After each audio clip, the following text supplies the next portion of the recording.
Sorry, I should have said off now. Yeah, no, perfect. Thank you very much. Good evening, everyone, councillors, members of the public.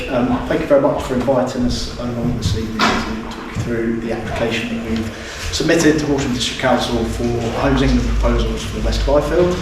My name is Rusper Parish Council. I'm Head of Planning and Enabling for the South at Homes England. I'm joined today by my colleagues. Hi, Rebecca Horrocks. I'm the Senior Planning Manager at Homes England.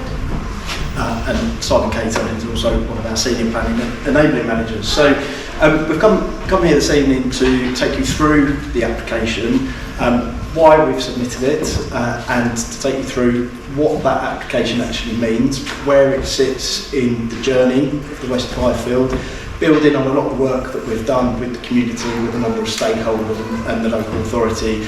Over the last 6 years, this has been a project that you'll be fully aware that we've been working on since around 2018, and have held a number of consultation events, some of which I think will be in this hall over time. So I'm just going to start by just giving a little bit of background to Homes England, who we are. I'm sure many of you are familiar with who we are, but just to give some context as to the background to the application and why we have submitted it.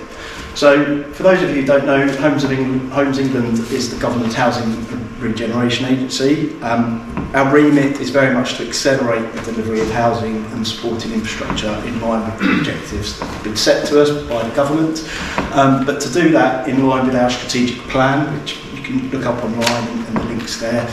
And our strategic plan, whilst housing is at the front and foremost of that, it actually goes a lot beyond housing. We're very much centred on creating great places for people to live, support high quality placemaking, and ensure that when we do bring forward schemes, particularly at the scale that we're talking about here in West of Byfield, we do so in a way that maximises the opportunities for that, not only for new residents moving in there, but very much for the existing communities as well, with a really strong focus, as I say, not just on housing, but actually that supporting infrastructure, bringing in social value, and trying to, obviously, as I say, deliver new infrastructure that benefits everybody.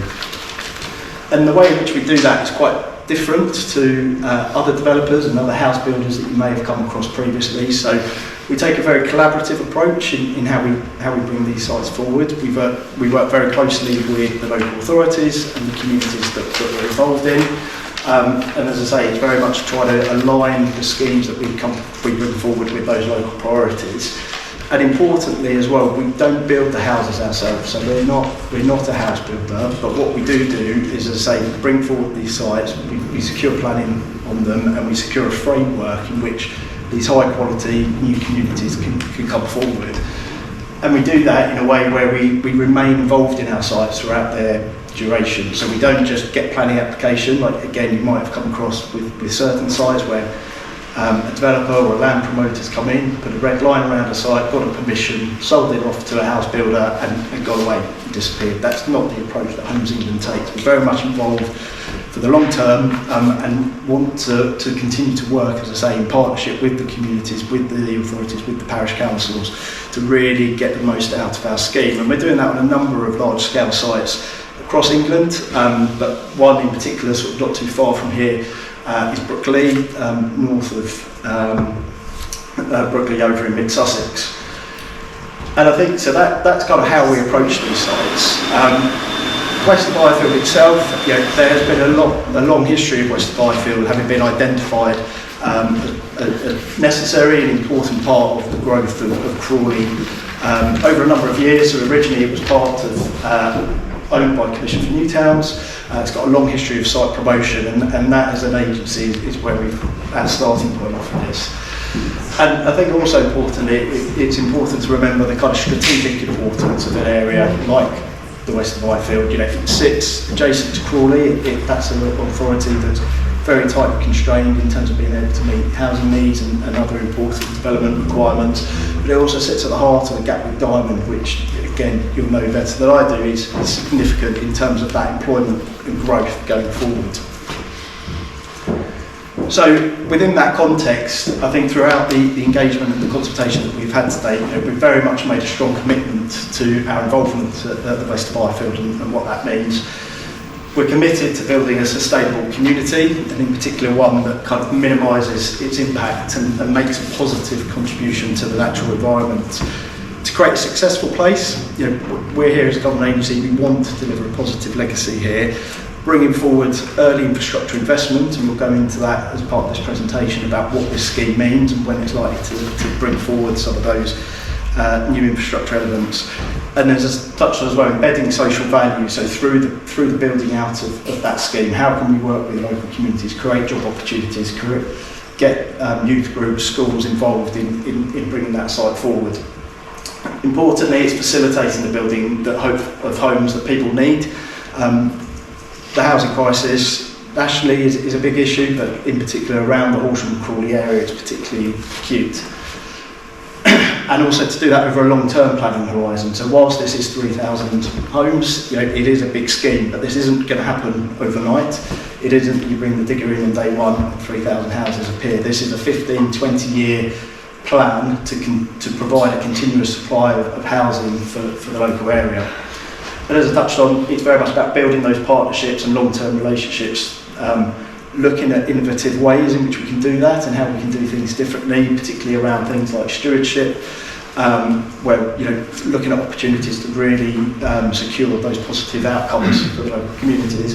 And finally, what's really important to us is high quality design. So as an agency, we really pride ourselves on the schemes that we bring forward. Again, it's about creating this positive legacy. So we're not here just to put up a red square box, which you might see on a number of other sites. Actually, through that, retaining control of the site that I talked about, we really drive our development partners and our house builders to exceed themselves in the quality of the building that they bring forward and the homes. We use a couple of metrics, building for a healthy life being the main one there, which we hold all of our development partners to ensure that they do deliver those highest quality outcomes. And then just before I hand over to Rebecca to take you through the application itself, I think it's really important for us to touch on kind of why are we doing this now. I know people have been following this closely, and particularly around the local plan in Horsham. There's a number of questions that have come forward with that. But I think from the start, we have always committed to submitting a planning application parallel to the local plan. That local plan does still exist. Yes, it's on pause, but no decisions have been taken to withdraw that yet. And it was always our intention to submit a planning application around this time. I think importantly, I've touched on, it does support the needs of the North West Sussex housing market area and the Gatwick Diamond, not just for the housing point of view, but it does deliver new jobs. It supports that economic growth within the area.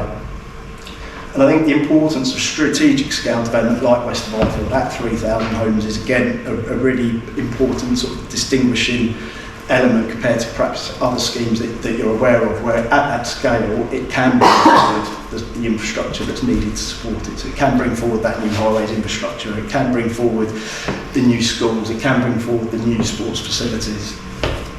And as I touched on, whilst the local plan has paused and it's not yet withdrawn, that's still going through its process. The need for housing infrastructure hasn't fallen away.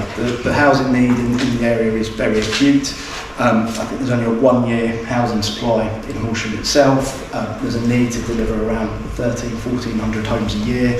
Affordability ratios are around about 12 times the average earnings.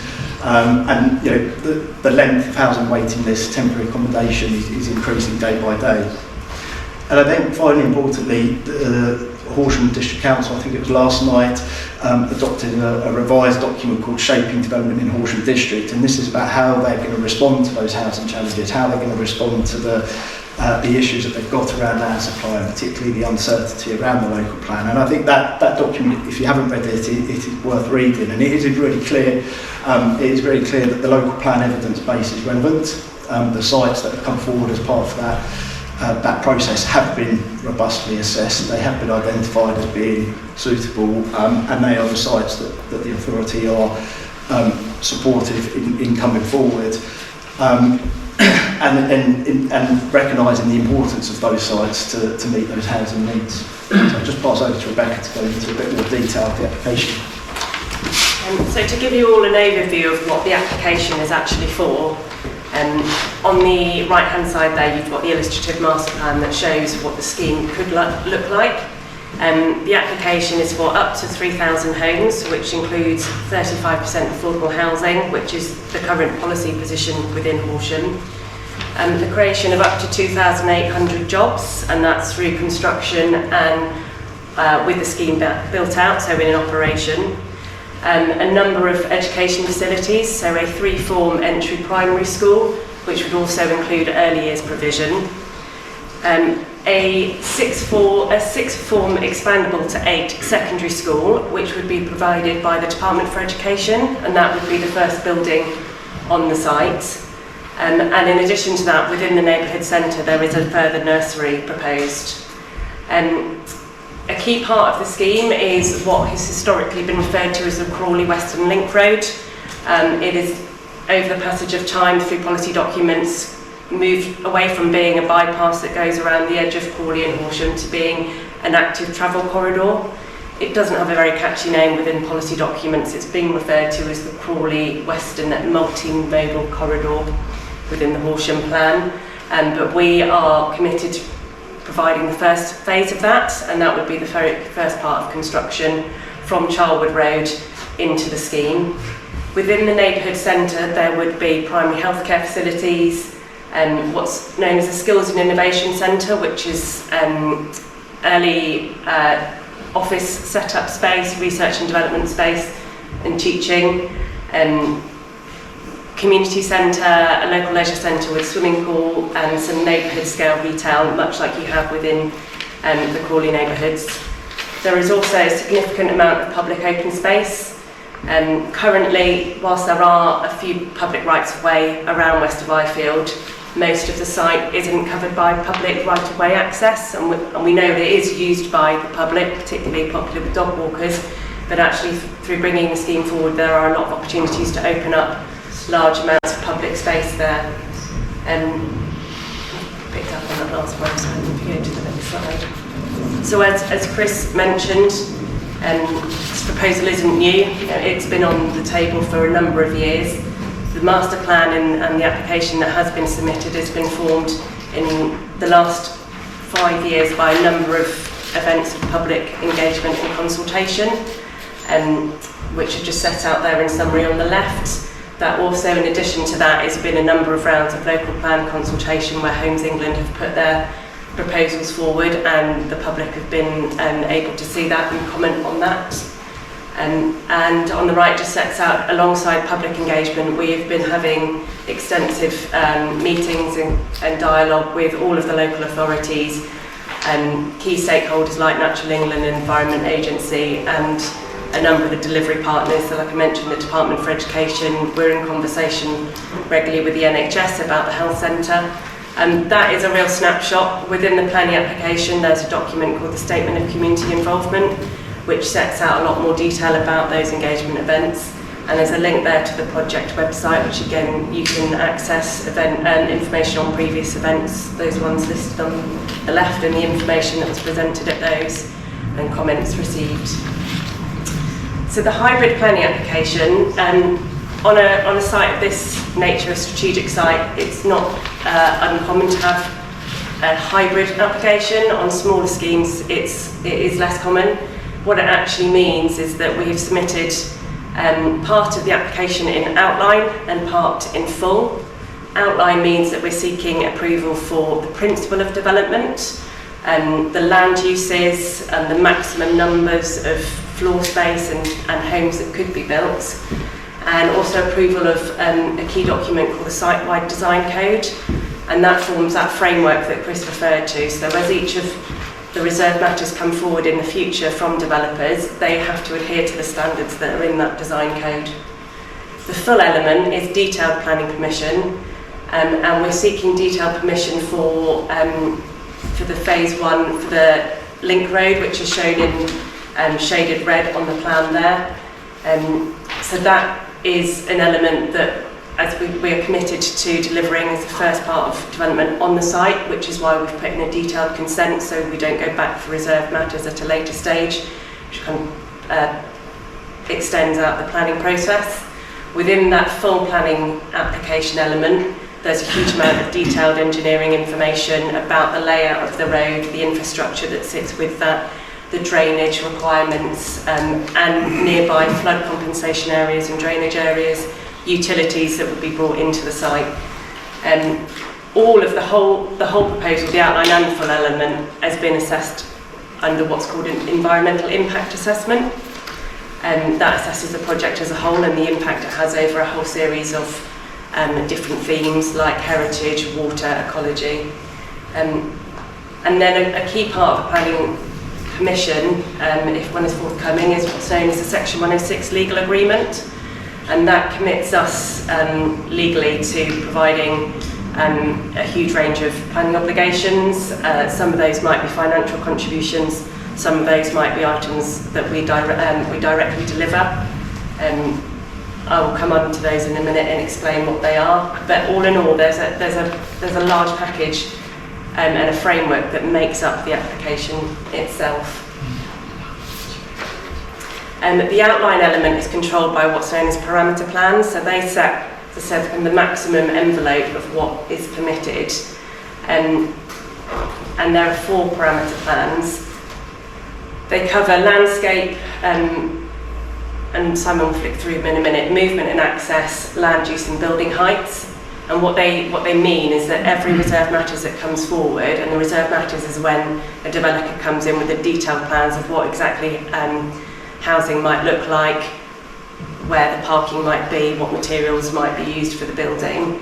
They have to accord with these parameter plans. So where there's areas shown as open space or nature corridors or ecological buffers, those areas can't be built on and they're protected. So that's the landscape. I appreciate they're not particularly user-friendly. They're very much a kind of a tool used by planners. If you go onto Horsham's website and look at the application, there's a series of documents like the design and access statement and the design code I referred to that are more illustrative in nature and probably give you a better idea of what these parameters actually mean in practice. So if you just flip, I won't dwell on these too long because the presentation is going to go on the parish website afterwards, so you can all look at it in your own time. So that's the movement and access one. That fixes the location of the link road that, as I said, goes from Charlwood Road into the site. It provides that north-south link into the southern part of the site, which gives access to the secondary school, and then goes down to Rusper Road, which would be controlled by a bus gate to stop cars from the development accessing Rusper Road at that point. The land use plan sets the broad areas of where different types of development would go. The yellow shows residential areas. The pink areas are the primary and the secondary school. The orange in the middle is the neighbourhood centre where the community health and leisure facilities would be. And the blue area to the north is an employment area. There is a hatched area on the right over here, next to on the edge of Eifflebrook and Eifflebrook Meadows. That area is shown as a potential location for a gypsy and traveller provision, which is a policy requirement from Horsham. That is within the location that Horsham showed it within the emerging local plan. And then the final parameter plan is around building heights. So within the neighbourhood centre, the density is a bit higher. Within the edges of the site, it's much lower to kind of reflect the more natural environment on the edges of the site. So that sets how tall buildings can be within those locations. As I said, there's a parameter plans that support the outline element, and then there's a whole raft of technical assessments and supporting information. We've asked Horsham, it's gone on Horsham's website today, it's not very clear here, but there's a document titled List of All Supporting Information, and at the moment it's on the front page of the planning. If you click on that, it gives you a list of every single document that has been submitted, so you can see what's there and then know if there's a particular topic that you want to search for. Because appreciate if you go on it at the moment, there's about 35 tabs to click through to try and find information. There are, as I said, a lot of technical information, but there is also some summary documents. So there's one summary document that explains the changes to Rusper Road. There's also a summary document for the environmental impact assessment, and they're just a bit more user-friendly. If if you're not familiar with planning information. The planning obligations. So the two key documents that explain what these are the Infrastructure Delivery Plan and what's known as the Section 106 Draft Heads of Terms. So what we do is we send a list to Horsham with a planning application that sets out what we believe to be the appropriate planning obligations for the application. That is then consulted on, and they come back and they may add to that or they may tweak that, and it eventually ends up in a legal agreement that commits us to delivering what's in there. There is a series of themes for those planning obligations which are listed out on the board. We did initially have it all on a slide, which is at the end of the presentation, so you can look at it afterwards, but it was too many words just to sit and try and read in one go. But I will give you an overview of what they are, and then said I would direct you to those two documents that are listed out for more information. So in terms of highways, we are committed to the construction and opening of the first phase of the Crawley Western Multimodal Corridor, to the full funding of what is known as the LC WIP, the Local Cycling and Walking Improvement Plans, which are cycling and pedestrian routes that Crawley have proposed within their policy documents. So full funding of two of the routes and part funding of a third route. Improvements to public rights of way, a pedestrian and cycle link across Ifield Brook Meadows, and that is the only activity within Ifield Brook Meadows. There is no housing or other built development proposed there. The Rusper Road works, Ifield Avenue junction improvements, Warren Drive and Stage Lands junction improvements, traffic calming within Rusper Village, and safeguarded land should Hawley look to continue the multimodal corridor in the future. In terms of mobility, there is contribution. Okay. So mobility, there is the high level. There is a commitment to a fast-way bus service from day one, car clubs, electric vehicle charging, improvements at Ifield Station. The education I've described already, along with the green infrastructure and some of the amenity space. Alongside those two documents, the Infrastructure Delivery Plan, there is also a sports and recreation strategy that sets out in quite a lot of detail a lot of the playing pitches, sports hall, leisure centre facilities that has all been informed by engaging with Crawley and Horsham, Sports England and other sports providers about where there are needs in the local area, and that also covers our proposed investment in off-site golf improvements. Community facilities, so we committed to providing the community centre, which could include library facilities and multi-faith space. The health centre, we're building one at the moment at Burgess Hill, which is quite comparable. Contributions to emergency services, and in terms of sustainability, management and maintenance of SUDs and drainage across the lifetime of the project, a minimum of 10% biodiversity net gain, contributions to financial contributions to air quality mitigation, commitment to water neutrality for the development, and commitment to waste recycling on and off site. The next slide just briefly talks about the opportunities for further engagement. See, at the moment, you are all very welcome and encouraged to go onto Horsham's website and comment.